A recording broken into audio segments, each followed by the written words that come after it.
Hi, I am Priyanka, a home baker from the heart of Lumning, Assam.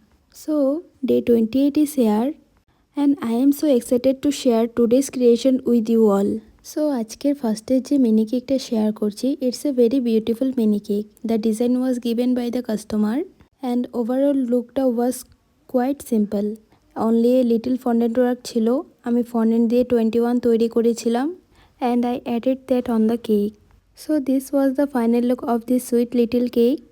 Next I had a bouquet order and those who want to order bouquet from me, please try to place your order 2-3 days in advance.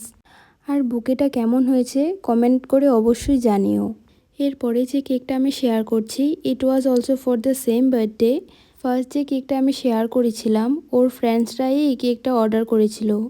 ডিজাইনটা আমি repeat করেছিলাম because the customer selected the photo from my Instagram page Priyanka's cake bake. Inside flavour ছিল butterscotch. So here's the final outcome. এরপরে যে bento কেকটা আমি share করছি, এটা ছিল আমাদের বাড়ির পাশের একজন দাদার অর্ডার।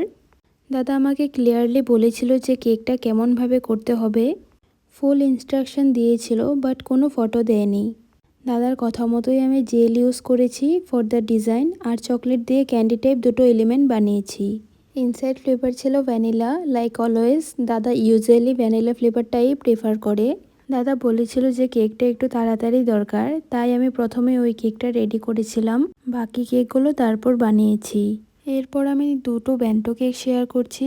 এই কেকগুলোতে কোনো স্পেশাল ডিজাইন ছিল না, সিম্পলেই রাখা হয়েছিল, জাস্ট একটা ক্লিন লুক। তো এই ছিল একটা ব্যান্টো কেকের ফাইনাল লুক। আর এরপরে ছিল এই ব্যান্টো কেকটা। That's all for today's video. I will be back soon with a new one. আজকের জন্য টাটা।